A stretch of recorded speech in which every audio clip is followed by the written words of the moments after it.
18장 1절에서 8절 말씀입니다. 제가 가지는 성경책으로는 신약성경 125쪽 누가복음 18장 1절에서 8절 말씀.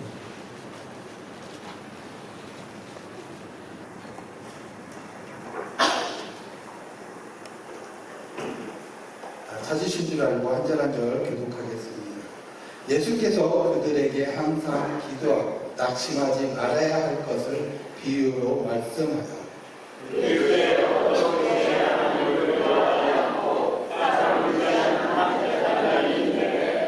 그 도시에 한 가부가 있어 자주 그에게 가서 내 원수에 대한 나의 원한을 풀어 주소서 하되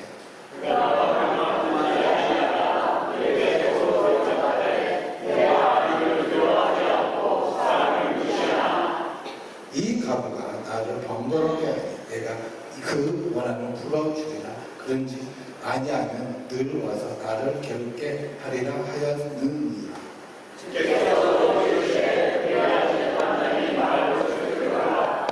하물며 하나님께서 그 밤낮 부르짖는 택하신 자들의 원한을 풀어주지 아니하시겠느냐. 그들에게 오래 참으시겠느냐.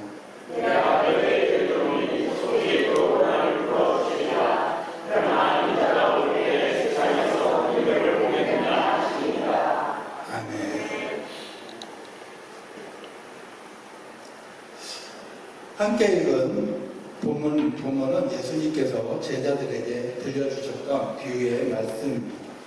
예수님은 이 비유를 들어주시는 이유가 항상 기도하고 낙심하지 말아야 할 이유라고 분명한 목적과 이유를 서두에 말씀하고 계십니다.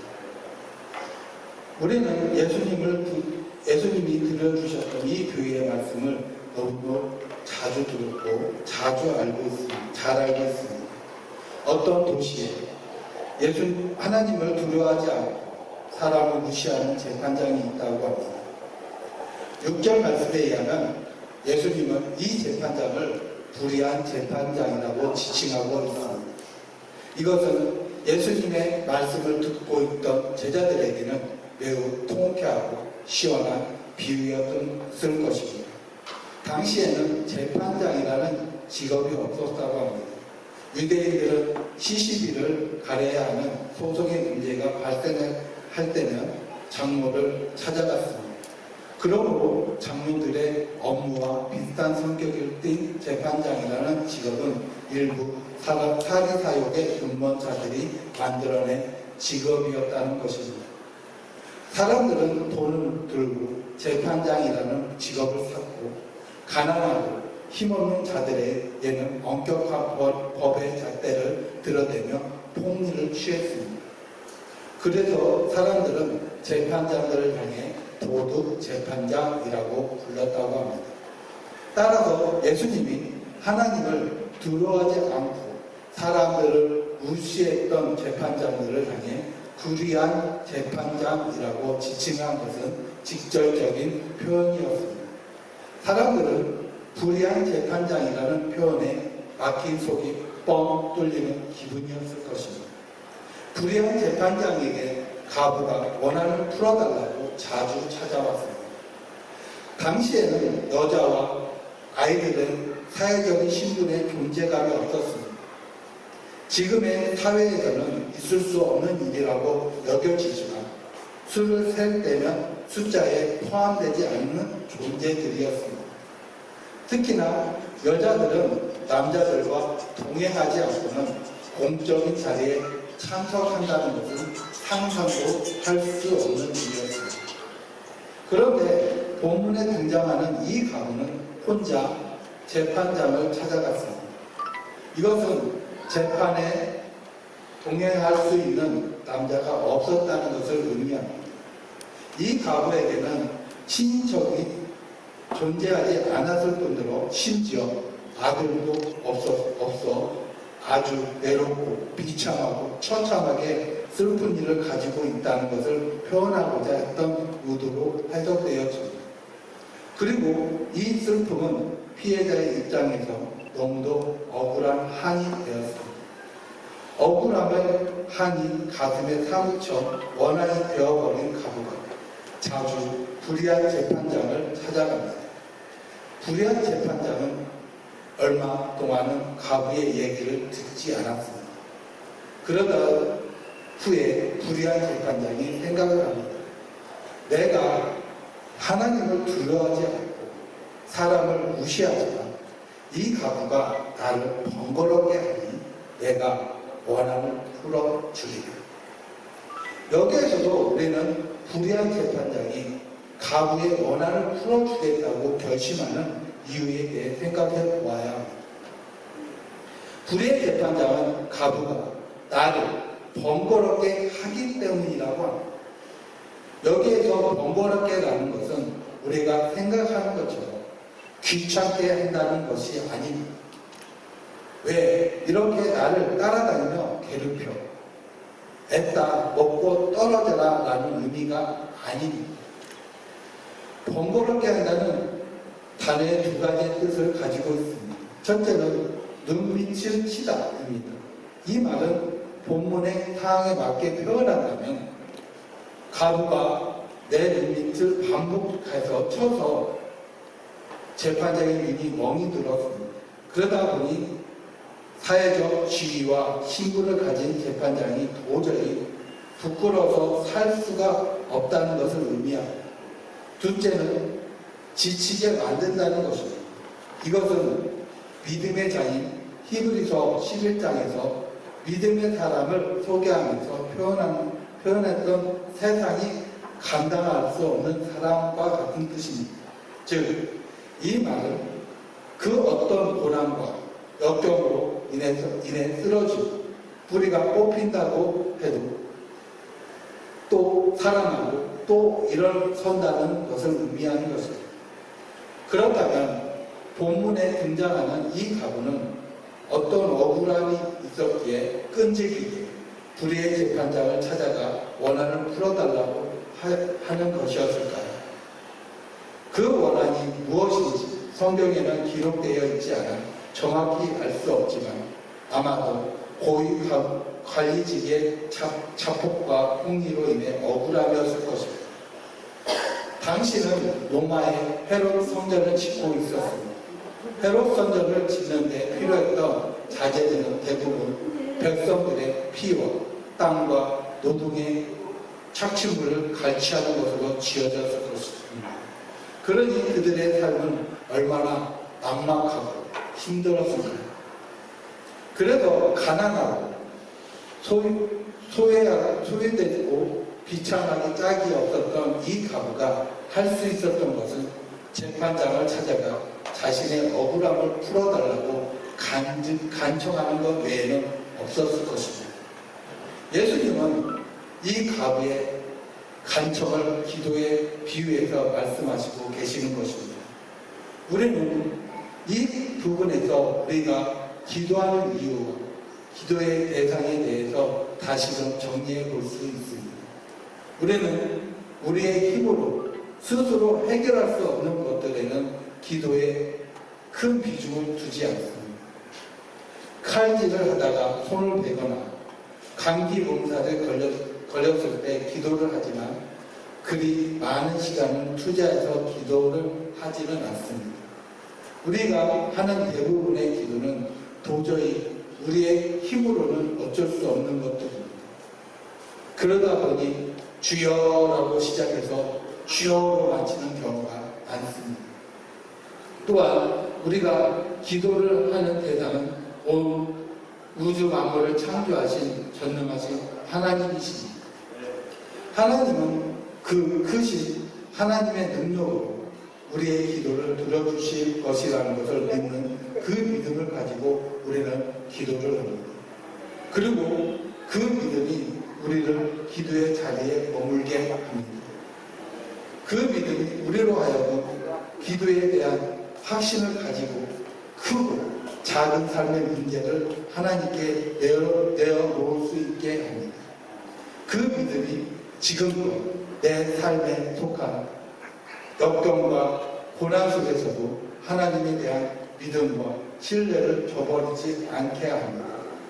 그래서 우리는 기도를 합니다.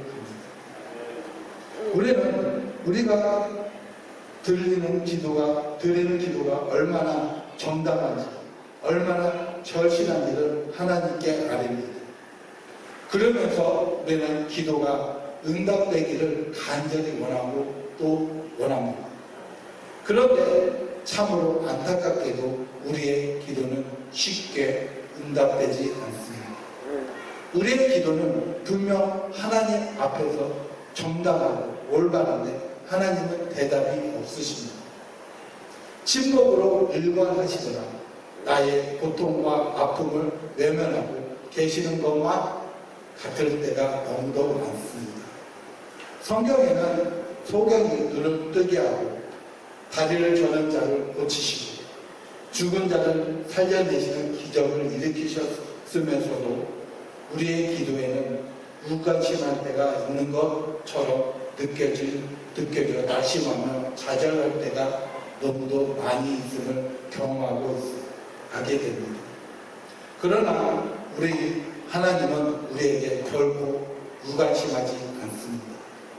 하나님은 우리의 기도를 다 듣고 계십니다. 다만 우리가 드리는 기도에 대한 응답이 시점, 방법, 결과에 대한 응답의 결정권을 가지고 계신 분이 하나님이십니다. 그러므로 우리의 기도는 내가 생각하고 바라는 대로의 결과를 얻기 위한 기도가 되어서는 안 됩니다. 그런 기도는 우리로 하여금 결과에만 집착하게 만들어 더디 이루어지는 기도 응답으로 인해 낙심하게 되기 때문입니다. 그러므로 기도의 결과에 집중하기보다는 우리의 기도에 응답하시는 하나님을 믿고 신뢰하며 나아가야 할 것입니다. 우리가 하나님께 드렸던 기도의 응답의 여부에 따라 하나님의 존재가 믿어지지 않고가 아닙니다. 우리의 기도가 거절되어 우리의 기도가 응답되어 우리의 기도가 더디 이루어져 하나님은 분명히 살아 계시는 분이시며 온 우주의 만물을 창조하신 창조주이심을 믿음으로 고백할 수 있습니다. 그래서 우리는 때로는 참으로 더디 이루어지시거나 응답하지 않아 여전히 시련과 고통의 한가운데 놓여 있어도 하나님을 믿고 신뢰하는 기도의 자리를 꿋꿋하게 지켜내는 세상이 감당할 수 없는 사람이 되어야 합니다. 그리고 우리는 이미 그런 사람들입니다. 왜냐하면 하나님은 우리들이 기도하는 모든 것을 다 들어주시고 이미 약속하셨기 때문입니다. 우리의 억울함을 풀어달라는 자신의 억울함을 풀어달라는 가부의 간청도 불의한 재판장은 들어주는데 하나님은 왜 우리의 기도를 들어주시지 않겠느냐고 우리들에게 되물으며 약속해 주시기 때문입니다. 7절 말씀에는 두 가지의 기도에 대한 약속이 있습니다. 하나는 택하신 자들의 원한을 풀어주시겠다는 것입니다. 둘째는 오래 참으시겠느냐입니다. 택하신 자들이면 하나님의 자녀들을 지칭하는 것으로 우리 모두가 포함되는 말입니다. 즉 하나님은 우리가 하나님을 향하여 드리는 기도를 모두 들어주신다는 것입니다. 또한 오래 기다리지 않게 하고 그 기도를 들어주시겠다고 합니다. 그런데요, 여기서 우리가 한 가지 주의 깊게 살펴보아야 할 것이 있습니다. 본문 말씀에는 오래 참지 않으시다고 하는데 우리가 하나님께 드리는 기도의 대부분은 오랜 시간이 걸려서 응답되는 경우가 많습니다. 물론 금방 결과가 나타나는 것들도 있지만 대부분의 경우에는 오랜 시간이 걸리거나 아니면 내 기도와 반대되는 사항으로 인해 낙심이 되는 경우가 많습니다. 우리가 정말로 잊지 않고 과감하지 말아야 할 것은 우리의 시간과 우리의 계획과 하나님의 시간과 계획은 다르다는 것에 대한 전제입니다. 우리의 삶은 하나님이 계획하여 놓으신 크고 헤아릴 수 없는 역사의 시간 속에서 작은 점들에 불과합니다. 이 작은 점들이 모이고 흩어지고 협력하여 하나님의 역사를 만들어갑니다. 그리고 이 작은 점들이 모이고 흩어지고 협력하는 과정에서 발생되는 숱한 갈등, 어려움, 고난, 역경을 경험한 경험들이 하나님을 향한 무릎을 꿇고 두 손을 들고 기도하게 합니다. 그리고 이 기도들이 우리로 하여금 우리의 삶을 더 단단하게 만들어 줍니다. 하나님에 대한 존재와 믿음과 신뢰를 더 견고하게 해주시는 것입니다. 물론 지금은 왜 이 기도가 이루어지지 않고 응답되지 않는지 다 이해할 수 없고 받아들일 수 없는 것이 사실입니다. 오늘 본문에 등장했던 가부는 원한 만큼이나 나의 기도를 또 정당하다고 생각하는데 하나님은 크고 비밀한 그 계획을 알 수 없어 답답하지만 속상하지만 슬프기만 합니다. 그래도 우리는 하나님을 향한 그 믿음을 저버릴 수 없다는 그 고백이 우리로 하여금 끊임없이 기도의 자리로 나아가게 하는 격려하는 것입니다. 하나님 앞에서 더딘 응답이 되어지고 때로는 거절되어지는 그 기도들이라도 낙심하지 않고 다시금 힘을 내어서 기도할 수 있게 하는 이유가 되는 것입니다. 열왕기상 18장 42절 43절에는 엘리야가 갈멜산에서 바알과 아세라 선지자 850명을 물리친 뒤 비가 오기를 간절히 기도하는 내용이 있습니다. 엘리야는 갈멜산 꼭대기에 올라가서 땅에 꿇어 엎드려 그의 얼굴을 무릎 사이에 놓고 기도를 합니다. 그리고는 사안에게 바다쪽을 바라보게 한 뒤 비가 올 징조가 보이는지 물어봅니다. 사안이 비가 올 아무런 징조가 보이지 않는다고 대답하자 엘리야는 또 다시 얼굴을 무릎 사이에 놓고 기도를 하기를 7번을 합니다.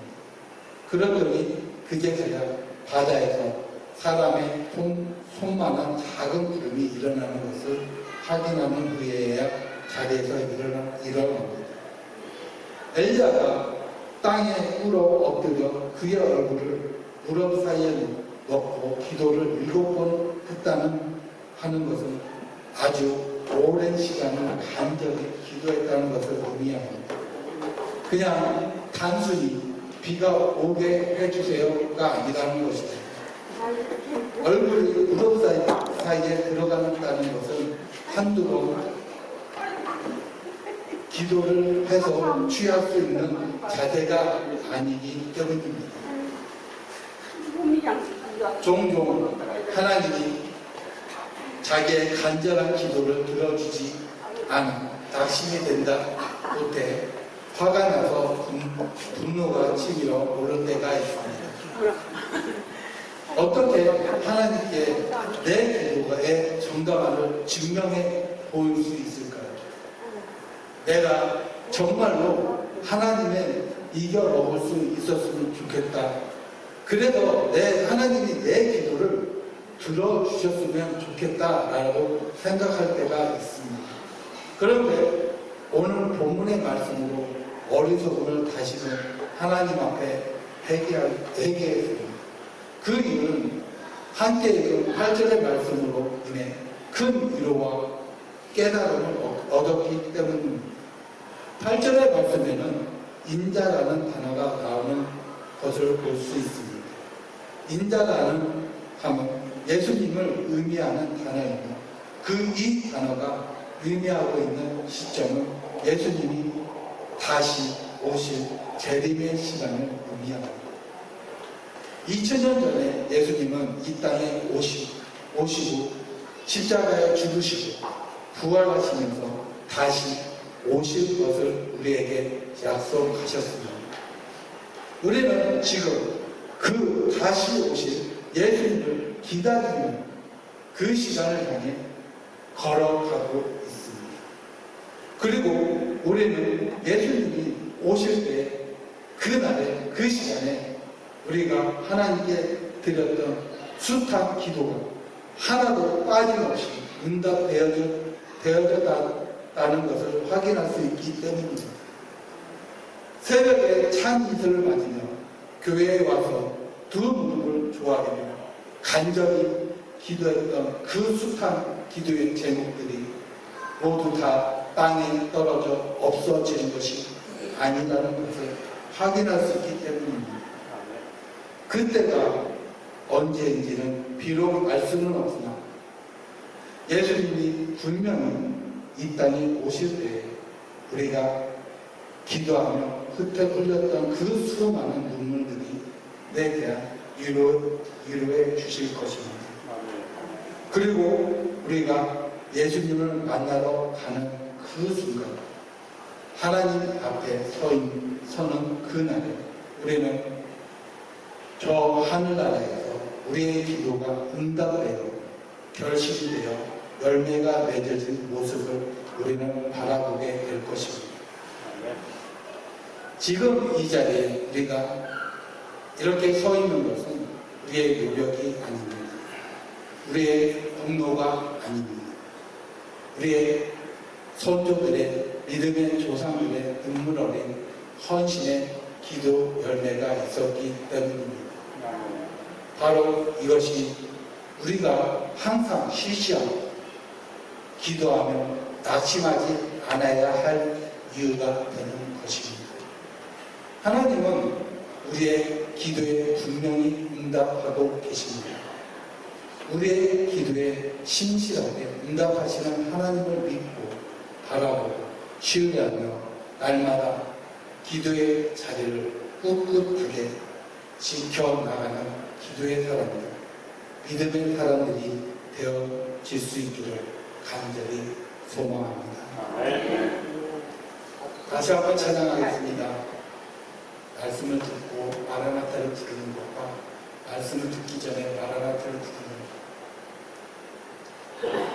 것은 참 다를 것 같습니다.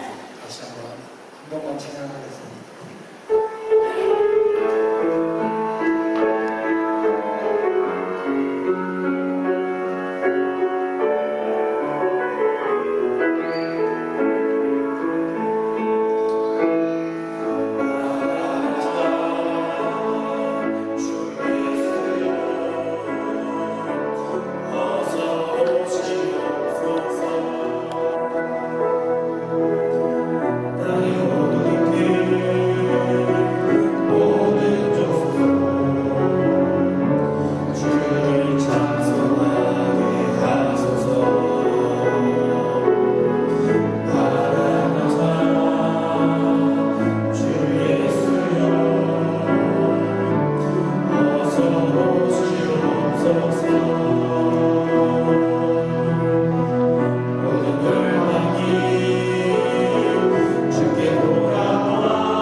우리가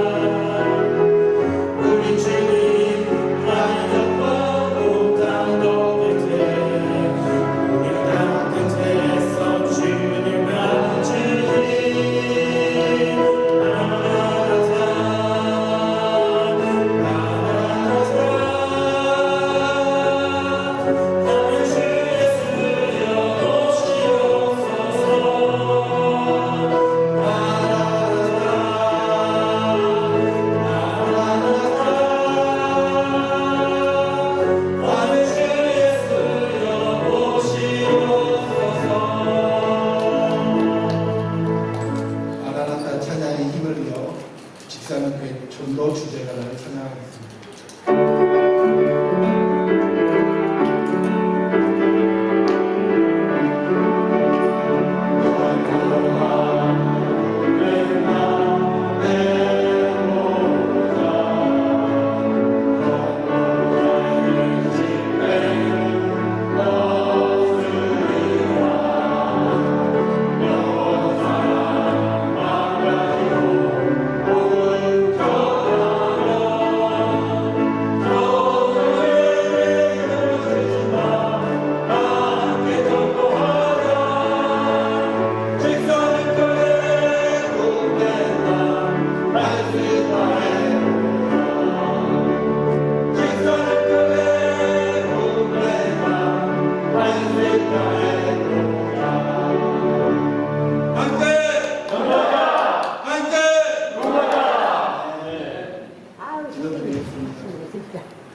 사랑이 많으신 하나님, 하나님을 아버지를 믿고 고백하며 함께 되어 예배하는 공동체를 불러주심을 감사합니다. 하나님, 이 시간 누가복음 말씀을 함께 살펴보았습니다.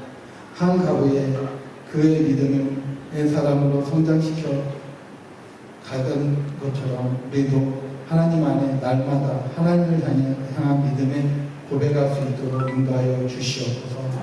또한 우리들의 고백이 단순히 입술에서 그치는 것이 아니라 삶으로 나타내 보이는 귀한 삶이 되게 하여 수 있도록 우리들과 함께하여 주시옵소서. 예수 그리스도의 이름으로 기도드립니다. 아멘. 지금은 우리 주 예수 그리스도의 은혜와 하나님의 크고 넓고 크신 사랑과 성령님의 감동 감화 역사하신 예배하고 돌아가는 성도들의 머리 위에 우리들의 삶의 주관자가 하나님이 되어주심을 믿고 의지하고 신뢰하는 복된 성도들의 삶에 영원토록 함께 하시기를 간절히 축원하오나이다. 아멘.